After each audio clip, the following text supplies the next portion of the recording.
Shalom, shalom.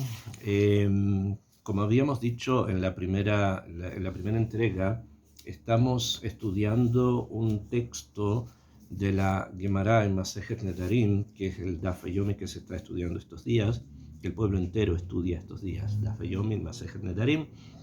Y ayer Shabbat, correspondió la página Hav Hei 25, también ayer que fue Hav Hei Heshvan, el día 25 de Heshvan. Dije en la entrega anterior que esta historia está repetida en una leyenda musulmana que termina de una manera diferente, distinta, mostrando la incapacidad del ser humano de poder sobreponerse al engaño. En cambio, en la Gemara justamente está la posibilidad que le da Kadosh Baruj Hu a los seres humanos de poder sobreponerse a los engaños. Esta misma historia está repetida, escrita prácticamente lo mismo, más o menos, que por razones obvias algunas cosas fueron cambiadas, en el capítulo 45, la segunda parte de Don Quijote de la Mancha. En este libro se hacen varias... el libro está primero dividido en dos partes, ustedes ya lo deben seguramente haber conocido, es un libro que todo el mundo conoce de alguna u otra forma, y en él, en la primera parte habla de cómo sale buscando aventuras de cosas que ya no existen. Don Quijote, un tiempo solo, después toma un escudero, como tenía que ser el caballero con el escudero, una situación bastante conocida y comparada con el Mashiach, que tiene también un escudero, que sabemos que el Mashiach ben David es alguien de la tribu de Dan, que va a ser su escudero, que va a llevar las armas, se llama no sé qué Lim, que lleva las armas. Y salen buscando aventuras de todos tipos, algunas más nobles, otras bastante más complicadas, etc. Eso es en la primera parte, donde Don Quijote tiene que enfrentarse a un mundo que no es el ideal, no es el que él está buscando, y es allí donde se enreda muchas veces. El éxito que tuvo la novela, como todos nosotros sabemos, es una novela, una de las primeras que se escribió en castellano, probablemente la primera, hizo que Cervantes escribiera una segunda parte. Y en la segunda parte cambia un poco la trama, y en vez de que sea el Quijote quien tenga que adecuarse a lo que está ocurriendo en el mundo, ahora es el mundo que se adecua a las locuras del Quijote. Y esto es, locuras entre comillas obviamente, y esto es uno de los puntos, el hecho de que estos nobles que están en ese castillo deciden adecuarse ellos a la locura de un caballero andante, de un caballero y escudero, cosas que habían ocurrido en la Europa de la Edad Media. Estamos nosotros en el siglo XVI, ¿no? Más o menos, y esto había ocurrido 5 siglos antes, era parte del Tarbut, de la cultura, pero no era algo actual. Y entre tantas cosas que hacen, deciden estos nobles nombrar a Sancho Panza juez. Y lo nombran juez de una isla que se llama la ínsula Barataria. Barataria de la palabra barato, que todo es barato, quiere decir algo ruin, algo insignificante, que lo nombran rey, gobernador y juez de un lugar insignificante. Y lo llevan hasta un pueblo que era probablemente parte del feudo, lo que quedaba del feudo en aquellas épocas, donde habían bastantes discusiones entre los señores, entre la aristocracia española y el rey, obviamente. Y llegan a este lugar y las personas salen a recibirlo, y hay una fanfarria y música, etcétera, etcétera, y hacen toda una mise en scène, un teatro sobre el nuevo gobernador que acaba de llegar. Y allí ocurre algo. Le traen casos para que él resuelva, y uno de los casos es el siguiente.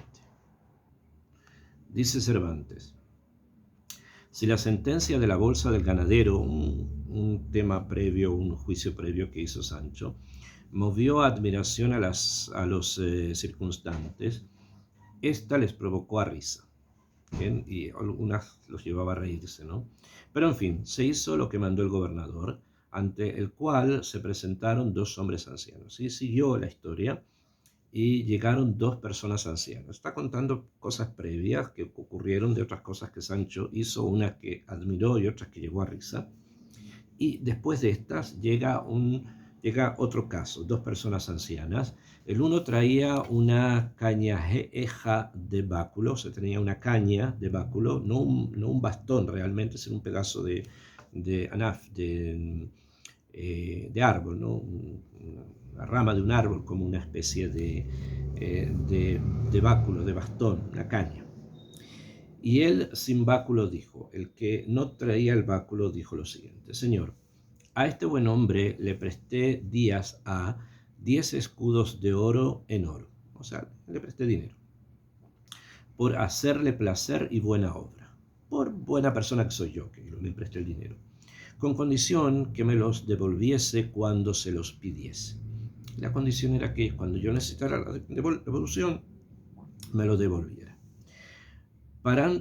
Pasáronse muchos días sin pedírselos. Pasaron días, no los pedí, por no ponerle en mayor necesidad de volvérmelos, o sea, de devolvérmelos, ¿okay?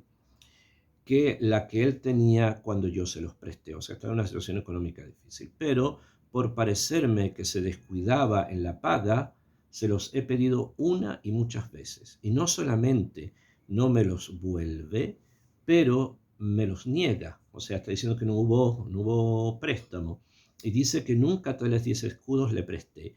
Y que si se los presté, que ya me los ha vuelto. O sea, repite lo que sabemos en la historia de que ya se los ha vuelto, o sea, que ya los tiene devueltos, o sea, que ya se los entregó.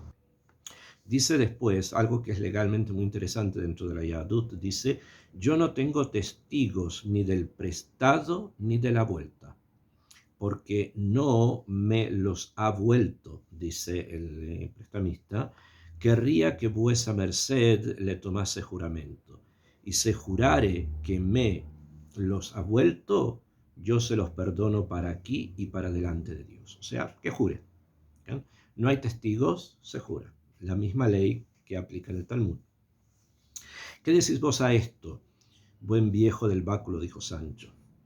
A lo que dijo el viejo: yo, señor, confieso que me los prestó y baje vuestra merced esa vara, y pues él lo deja en un juramento. Yo juraré como se los he vuelto y pagado real y verdaderamente. Bajó el gobernador la vara, o sea, Sancho tenía como una vara con que él enviaba a la gente, enviaba, movía cosas. Y en tanto el viejo del báculo dio el báculo al otro viejo, o sea, el viejo del báculo, el que tenía el bastón, se lo pasó al otro, que se lo tuviese en tanto que juraba, que le tuviera el bastón mientras él juraba, como si le embarazara mucho, como si le pesara, le molestaba. Y luego puso la mano en la cruz de la vara, y después puso la mano en la cruz de la vara del juez. Obviamente Cervantes no va a escribir ningún tipo de símbolo que no sea cristiano para poder explicar esto en su libro. O sea, él también entendía de que habían personas que podrían leer esto y parecerles un poco extraño que jurara por un libro, un Sefer Torah o algo, en la cruz de la vara, diciendo que era verdad que se lo había prestado aquellos 10 escudos que se le pedían, pero que él se los había vuelto de su mano a la suya, y que, por no caer en ello, se los volvía a pedir por momentos. O sea que los prestó y los devolvió. Viendo lo cual, el gran gobernador preguntó al acreedor qué respondía a lo que decía su contrario.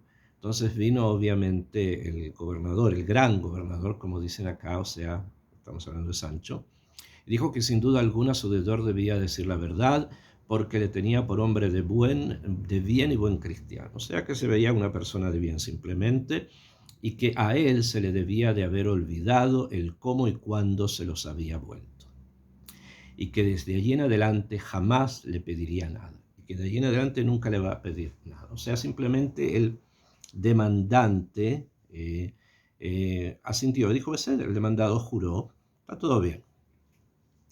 Ok, acá estamos viendo que hay una especie de vituros, una especie de como de ceder. El demandante tendría que haber sido el primero en haber alegado que eso no fue verdad, y no que se le olvidó, como lo vemos en la Gemara, que es precisamente el malvé, el prestamista, el que rompe el bastón.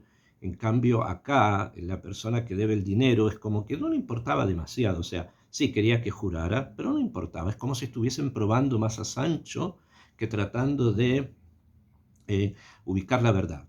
Como que hay acá algo escondido entre todos frente al gobernador. Eso es lo que Cervantes quiere mostrarnos, ¿no? Tornó a tomar su báculo el deudor y bajando la cabeza se salió del juzgado. Y tomó de nuevo su bastón y bajó la cabeza y se fue.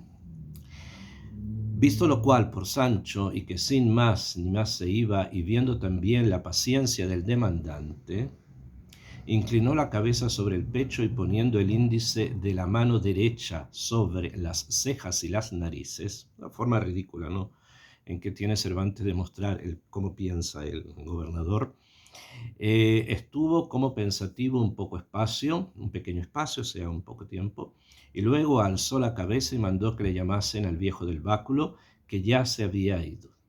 Como que Sancho recuerda algo, como si llegase a acordarse de algo. ¿De acordarse de qué? De absolutamente nada.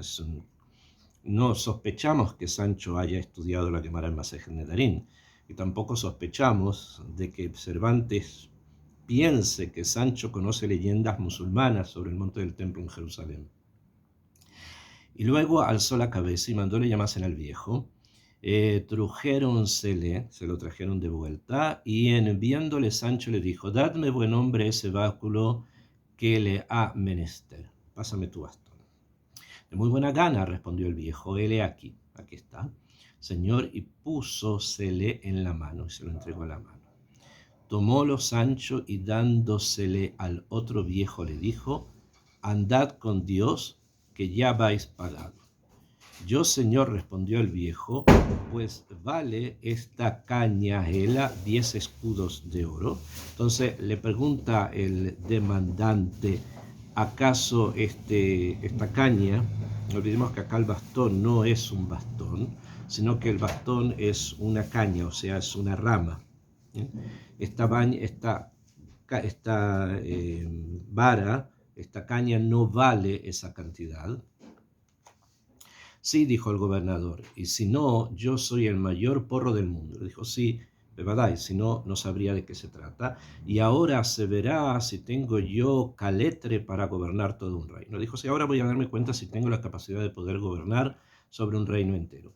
Y mandó que allí delante de todos se rompiese y abriese la caña. Hízole así, y en el corazón de ella hallaron 10 escudos de oro. Y encontraron el dinero escondido precisamente dentro de la caña de oro. Quedaron todos admirados y tuvieron a su gobernador por un nuevo Salomón. Todos quedaron muy asombrados de lo que había ocurrido y quedaron todos pensando que estaban delante de un nuevo Salomón, Keilu, de una nueva persona muy sabia.